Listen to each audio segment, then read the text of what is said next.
Welcome to day 24 of our study through the Bible in community here on YouTube series.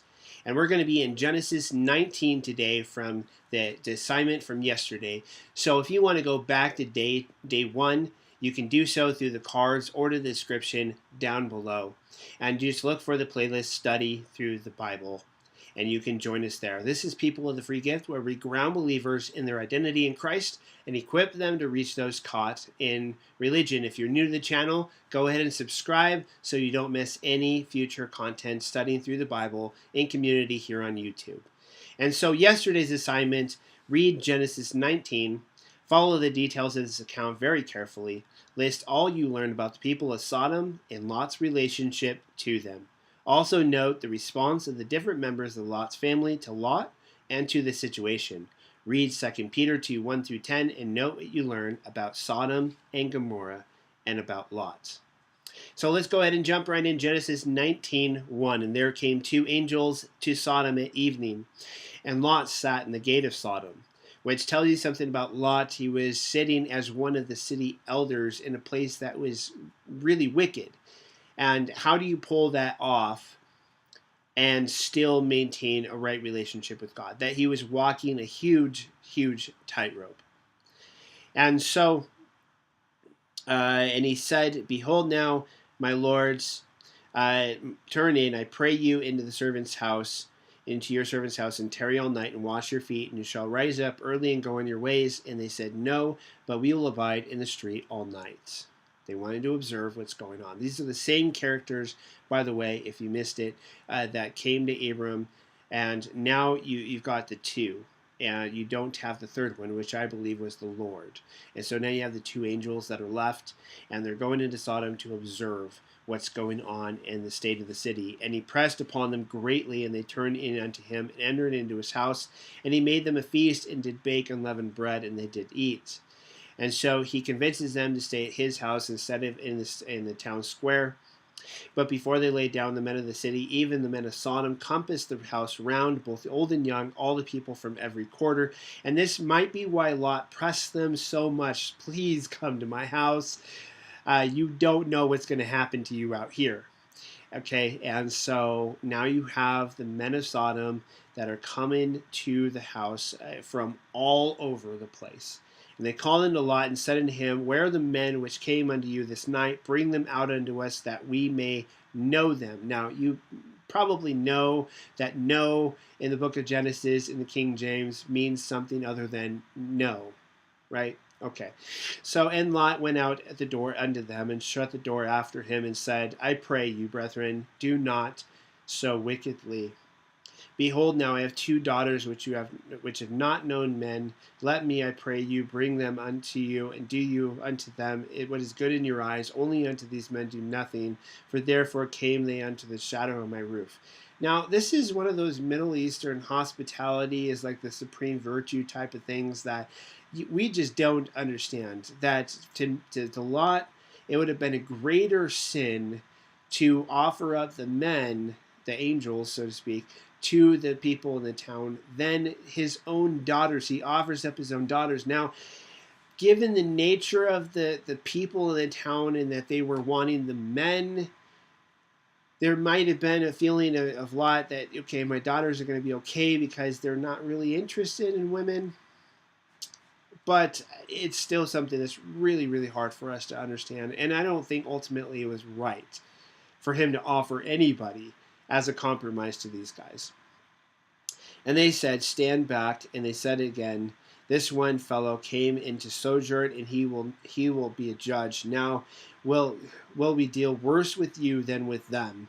And they pressed sore upon the man, even Lot, and came near to break the door. But the men put forth their hand and pulled Lot into the house to them, and shut the door. And they smote the men that were at the door of the house with blindness, both small and great, so that they were wearied themselves to find the door. And so these are clearly supernatural beings that are with Lot. They blind the men of Sodom so that they can't find the door. And the men said unto Lot, have you here any besides? Son-in-law, your sons, and your daughters, and whatsoever you have in the city, bring them out of this place. For we will destroy this place, because the cry of them is waxen great before the face of the Lord, and the Lord has sent us to destroy it. And Lot went out and spake unto his sons-in-law, which married his daughters, and said, Up, get you out of this place, for the Lord will destroy the city. But he seemed as one that mocked unto his sons-in-law. So, hey, his sons-in-law are not believing types. They're not respectful types. They're, just mocking him. You're talking crazy. And so that's the response on that end. Verse 15, and when the morning arose, and the angels hastened Lot, saying, Arise, take your wife, your 2 daughters, which are here, lest you be consumed in the iniquity of the city. And while he lingered, the men laid hold upon his hand, upon the hand of his wife, and upon the hand of the 2 daughters, and the Lord being merciful unto them. And they brought him forth and sent him without the city. So the angels literally get to a point, okay, our patience is run out. We came here specifically for you and your wife, Lot, and you and your wife.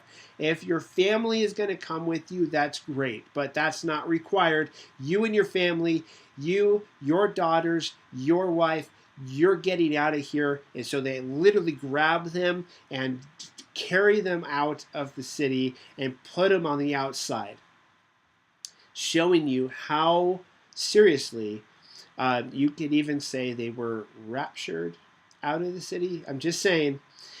And it came to pass, when they had brought them forth abroad, that he said, Escape for your life. Look, don't look behind you, neither stay in all the plain. Escape to the mountain, lest you be consumed. And Lot said unto them, Oh, not so, my lord. So he's still refusing to acknowledge and come to terms with what it is that's going on here.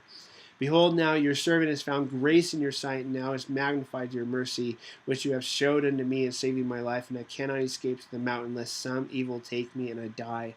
Behold, now the city is near to flee unto, and it is a little one. Oh, let me escape there.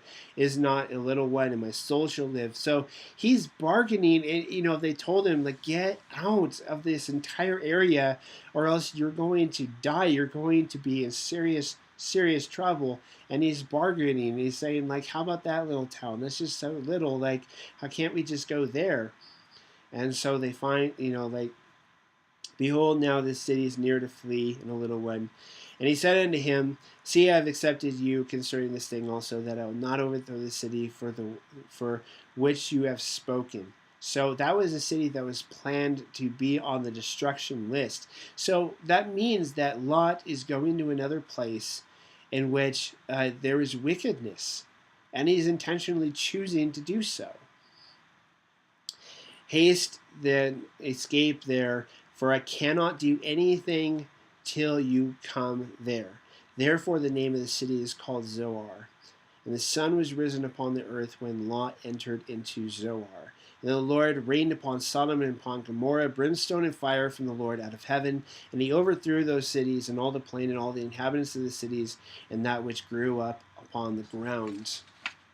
But his wife looked back from behind him, and she became a pillar of salt. And so the whole thing, remember Lot's wife when Jesus said that. Don't look back. Don't set your hand to the plow and then look back. Remember Lot's wife. And Abraham got up early in the morning to the place where he stood before the Lord. And he looked toward Sodom and Gomorrah, and toward all the land of the plain, and behold, and lo, the smoke of the country went up as the smoke of a furnace. And it came to pass, when God destroyed the cities of the plain, that God remembered Abram, and sent Lot out into the midst of the overthrow, when he overthrew the cities in the which Lot dwelt. And Lot went up out of Zoar, and dwelt in the mountain, and his 2 daughters with him, for he feared to dwell in Zoar. And he dwelt in the cave, he and his 2 daughters. And the firstborn said unto the younger, Our father is old, and there is not a man in the earth to come in after us, after the manner of all the earth.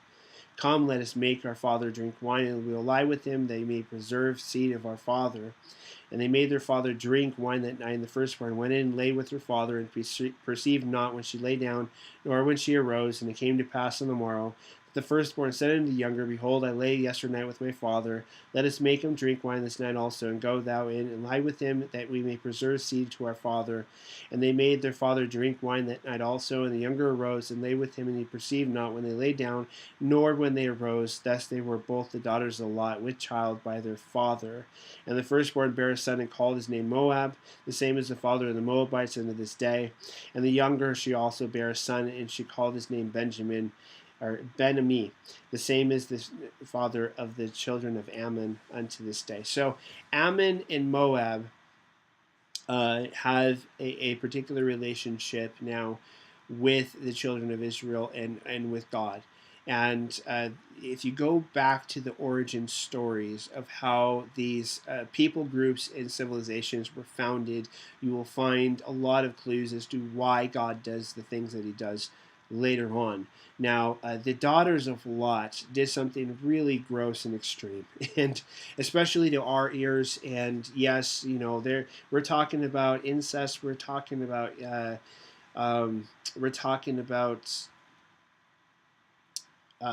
marrying within the family, and inbreeding. There we go. There's the word. And but this is still before sin has taken a deep root into the gene pool, to where it would cause all sorts of deformities and stuff like it does in this day. And so the thing that they did not realize, and this shows you how catastrophic Sodom and Gomorrah and the cities of the plain were, is that they thought it was the end of the world. They thought that they were the only survivors. Everything around them was just utter destruction and smoke and everything else. And so they thought that they were the only individuals left. But they were completely wrong. This was not a global destruction. This was a local destruction. And so you have a distinction again for those who are still wondering whether the flood of Noah was local. There's a distinction there in the language that is used. Okay, this is the cities of the plain, and there you have all the earth and all this global language. And so that is Genesis 19. Now let's go to 2 Peter chapter 2, verse 1. And there are false prophets also among the people, even as there shall be false teachers among you, who privily shall bring in damnable heresies, even denying the Lord that bought them, and bring upon themselves swift destruction. And many shall follow their pernicious ways, by reason of whom the way of truth shall be evil spoken of. And through covetousness shall they be with feigned words that make merchandise of you, whose judgment now of a long time lingereth not, and their damnation slumbereth not. For if God spared not the angels that sinned, but cast them down to hell, and delivered them into chains of darkness to be reserved unto judgment. Now that is referring back to Genesis 6 and the sons of God coming into the daughters of men, and the Nephilim and the mighty men of renown and all of that stuff. That's exactly what that's referring to. And it says that they were cast down to hell. Now that word hell is not the same word hell that's used in any other place, actually. It's exclusive to this group. It is Tartarus. It is equivalent, I believe, with the abyss, the bottomless pit that you find in Revelation. And I think that that's exactly where it says, it refers to Jesus through the Spirit before his resurrection, after he was buried, that he through the Spirit went and preached to the spirits in prison who were disobedient in the days of Noah. I think that's exactly what group that is, and I think that's exactly the destination where he went, and I think he was proclaiming his victory over all darkness, and especially them and their evil deeds. And so, going on to verse 5, and spared not the old world, but saved Noah, the eighth person, a preacher of righteousness, bringing in the flood upon the world of the ungodly. So there's the allusion to the flood. And then turning the cities of Sodom and Gomorrah into ashes, condemned them with an overthrow, making them an example unto those that after should live ungodly. But he delivered Lot, vexed with the filthy conversation of the wicked. For that righteous man dwelling among them and seeing and hearing vexed his righteous soul from day to day with their unlawful deeds. And the Lord knows how to deliver the godly out of temptations, and to reserve the unjust unto the day of judgment to be punished. And so there you got Peter's commentary on what we just read. And the interesting thing is that Lot is referred to as righteous. He is one of God's, he is Yahweh's, and so he's been made righteous through his faith in Yahweh and his ultimate allegiance to Yahweh, his deep desires to follow Yahweh. Yet he went to a place where he was surrounded by wickedness, and he actually had a place of prominence within that place of wickedness. And he lived out exactly what a lot of Christians are living out today, and that they are vexing their soul by being surrounded by wickedness and intentionally placing themselves in there when they don't have to. And it's not because God sent them there to reach souls. It's because they chose to be there, and they're constantly walking this tightrope of trying to live a godly life in the midst of wickedness. And Lot is an example of how we should not do that. We should not vex our souls, even if God has made us righteous. So I want to know what you have to say. If you have insights that I did not get to or cover, please share those with the rest of the group. And if you have questions that on something that I did not cover, please put that in the comments down below. And some of those I'll be choosing for the weekly Q&A. Next, assignment day 25, read Genesis 20. Know what you learned about Abram, Sarah, and Abimelech. And so, if you haven't already, subscribe to the channel, give us a thumbs up on this video, and share this video with others in your life who want to study the Bible and just never have been successful. Give them the tools they need and get them the answers to their questions. And until next time, may God's grace be with you.